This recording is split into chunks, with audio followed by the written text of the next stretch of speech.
بسم الله الرحمن الرحيم. الحمد لله الذي أنزل على عبده الكتاب ولم يجعل له عوجا قيما لينذر بأسا شديدا من لدنه ويبشر المؤمنين الذين يعملون الصالحات أن لهم أجرا حسنا ماكثين فيه أبدا وينذر الذين قالوا اتخذ الله ولدا ما لهم به من علم ولا لآبائهم كبرت كلمة تخرج من أفواههم إن يقولون إلا كذبا فلعلك باقع نفسك على آثارهم إن لم يؤمنوا بهذا الحديث أسفا إنا جعلنا ما على الأرض زينة لها لنبلوهم أيهم أحسن عملا وإنا لجاعلون ما عليها صعيدا جرزا أم حسبت أن أصحاب الكهف والرقيم كانوا من آياتنا عجبا إذ أوى الفتية إلى الكهف فقالوا ربنا آتنا من لدنك رحمة وهيئ لنا من أمرنا رشدا فضربنا على آذانهم في الكهف سنين عددا ثم بعثناهم لنعلم أي الحزبين يحصى لما لبثوا أمدا نحن نقص عليك نبأهم بالحق إنهم فتية آمنوا بربهم وزدناهم هدى وربطنا على قلوبهم إذ قاموا فقالوا ربنا رب السماوات والأرض لن ندعو من دونه إلها لقد قلنا إذا شططا هؤلاء قوم اتخذوا من دونه آلهة لولا يأتون عليهم بسلطان بين فمن أظلم ممن افترى على الله كذبا وإذ اعتزلتموهم وما يعبدون إلا الله فأووا إلى الكهف ينشر لكم ربكم من رحمته ويهيئ لكم من أمركم مرفقا وترى الشمس إذا طلعت تزاور عن كهفهم ذات اليمين وإذا غربت تقرضهم ذات الشمال وهم في فجوة منه ذلك من آيات الله من يهد الله فهو المهتد ومن يضلل فلن تجد له وليا مرشدا وتحسبهم أيقاظا وهم رقود ونقلبهم ذات اليمين وذات الشمال وكلبهم باسط ذراعيه بالوصيد لو اطلعت عليهم لوليت منهم فرارا ولملئت منهم رعبا وكذلك بعثناهم ليتساءلوا بينهم قال قائل منهم كم لبثتم قالوا لبثنا يوما أو بعض يوم قالوا ربكم أعلم بما لبثتم فابعثوا أحدكم بورقكم هذه إلى المدينة فلينظر أيها أزكى طعاما فليأتكم برزق منه وليتلطف ولا يشعرن بكم أحدا إنهم إن يظهروا عليكم يرجموكم أو يعيدوكم في ملتهم ولن تفلحوا إذا أبدا وكذلك عثرنا عليهم ليعلموا أن وعد الله حق وأن الساعة لا ريب فيها إذ يتنازعون بينهم أمرهم فقالوا ابنوا عليهم بنيانا ربهم أعلم بهم قال الذين غلبوا على أمرهم لنتخذن عليهم مسجدا سيقولون ثلاثة رابعهم كلبهم ويقولون خمسة سادسهم كلبهم رجما بالغيب ويقولون سبعة وثامنهم كلبهم قل ربي أعلم بعدتهم ما يعلمهم إلا قليل فلا تمار فيهم إلا مراء ظاهرا ولا تستفت فيهم منهم أحدا ولا تقولن لشيء إني فاعل ذلك غدا إلا أن يشاء الله واذكر ربك إذا نسيت وقل يقول عسى أن يهديني ربي لأقرب من هذا رشدا ولبثوا في كهفهم 300 سنين وازدادوا 9 قل الله أعلم بما لبثوا له غيب السماوات والأرض أبصر به وأسمع ما لهم من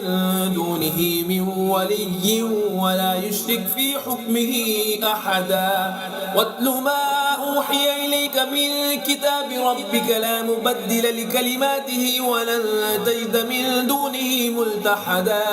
واصبر نفسك مع الذين يدعون ربهم بالغداة والعشي يريدون وجهه ولا تعد عيناك عنهم تريد زينة الحياة الدنيا ولا تطع من أغفلنا قلبه عن ذكرنا واتبع هواه وكان أمره فرطا وقل الحق من ربكم فمن شاء فليؤمن ومن شاء فليكفر إنا أعددنا للظالمين نارا أحاط بهم سرادقها وإن يستغيثوا يغاثوا بماء كالمهل يشوي الوجوه بئس الشراب وساءت مرتفقا إن الذين آمنوا وعملوا الصالحات إنا لا نضيع أجر من أحسن عملا أولئك لهم جنات عدن تجري من تحتهم الأنهار يحلون فيها من أساور من ذهب ويلبسون ثيابا خضرا من سندس واستبرق متكئين فيها على الأرائك نعم الثواب وحسنت مرتفقا واضرب لهم مثلا رجلين جعلنا لأحدهما جنتين من أعناب وحففناهما بنخل وجعلنا بينهما زرعا كلتا الجنتين آتت أكلها ولم تظلم منه شيئا وفجرنا خلالهما نهرا وكان له ثمر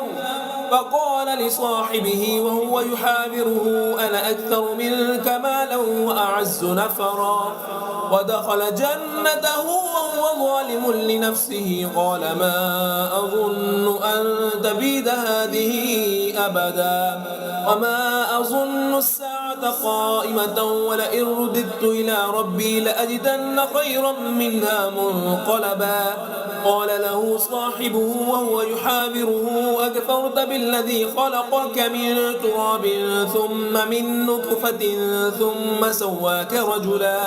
لكن هو الله ربي ولا أشرك بربي أحدا ولولا إذ دخلت جنتك قلت ما شاء الله لا قوة إلا بالله إن ترني أنا أقل منك مالا وولدا فعسى ربي أن يؤتيني خيرا من جنتك ويرسل عليها حسبانا من السماء فتصبح صعيدا زلقا أو يصبح ماؤها غورا فلن تستطيع له طلبا أو حيط بثمره فأصبح يقلب كفيه على ما أنفق فيها وهي خاوية على عروشها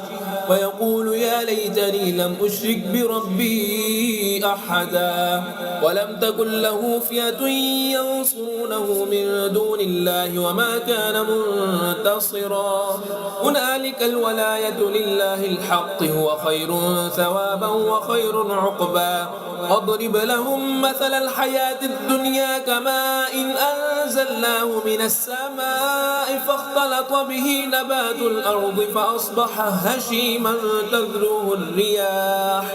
وكان الله على كل شيء مقتدرا المال والبنون زينة الحياة الدنيا والباقيات الصالحات خير عند ربك ثوابا وخير أملا فيوم نسير الجبال وترى الأرض بارزة وحشرناهم فلم نغادر منهم أحدا وعرضوا على ربك صفا لقد جئتمونا كما خلقناكم أول مرة بل زعمتم أن لن نجعل لكم موعدا ووضع الكتاب فترى المجرمين مشفقين مما فيه ويقول ويقولون يا ويلتنا ما لهذا الكتاب لا يغادر صغيرة ولا كبيرة إلا أحصاها ووجدوا ما عملوا حاضرا ولا يظلم ربك أحدا.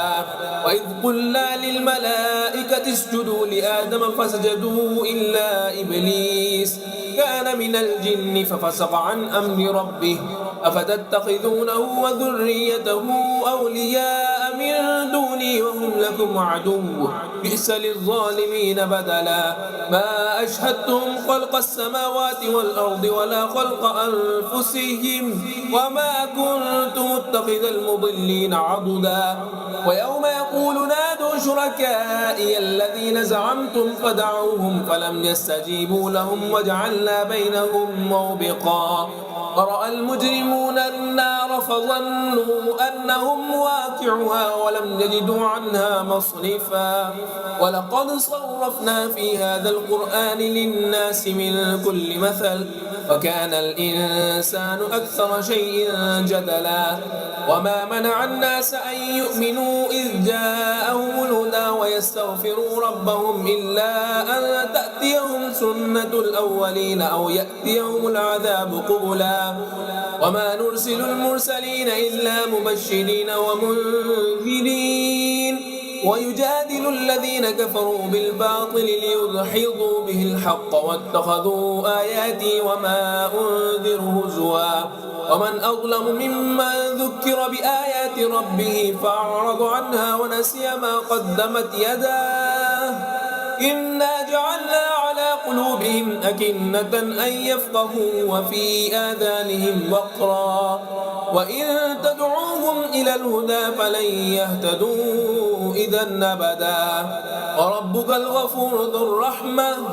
لو يؤاخذهم بما كسبوا لعجل لهم العذاب بل لهم موعد لن يجدوا من دونه موئلا. وتلك القرى أهلكناهم لما ظلموا وجعلنا لمهلكهم موعدا. وإذ قال موسى لفتاه لا أبرح حتى أبلغ مجمع البحرين أو أمضي حقبا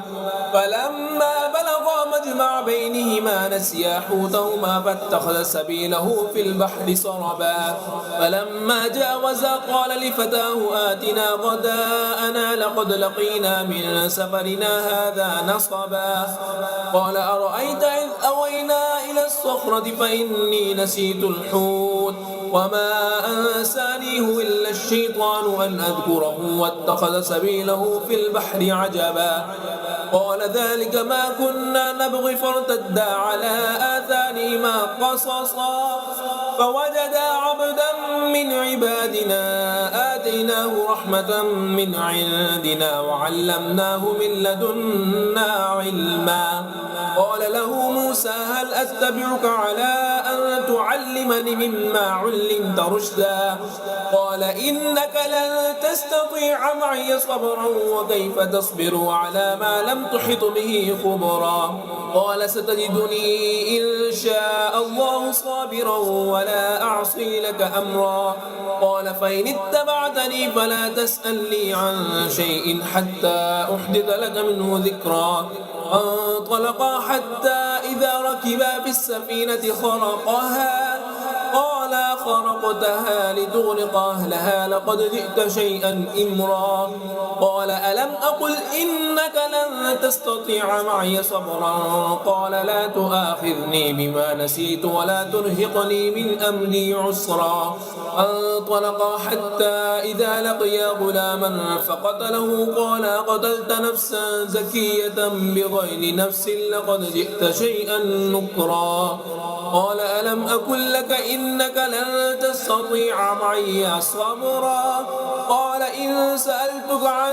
شيء بعدها فلا تصاحبني قد بلغت من لدني عذرا. فانطلقا حتى إذا أتيا أهل قرية استطعما أهلها فابوا أن يضيفوهما فوجدا فيها جدارا يريد أن ينقض فأقامه.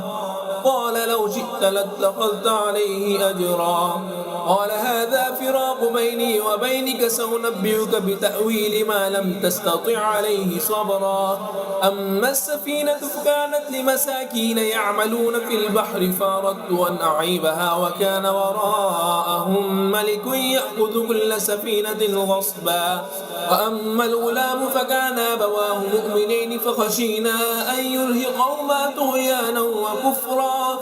فأردنا أن يبدلهما ربهما خيرا منه زكاة وأقرب رحما وأما الجدار فكان لغلامين يتيمين في المدينة وكان تحته كنز لهما وكان أبوهما صالحا فأراد ربك أن يبلغا أشدهما ويستخرجا كنزهما رحمة من ربك وما فعلته عن أمري ذلك تأويل ما لم تسطع عليه صبرا ويسألونك عن ذي القرنين قل سأتلو عليكم منه ذكرا إنا مكنا له في الأرض وآتيناه من كل شيء سببا فأتبع سببا حتى إذا بلغ مغرب الشمس وجدها تغرب في عين حمئة ووجد عندها قوما قلنا يا ذا القرنين إما أن تعذب وإما أن تتخذ فيهم حسنا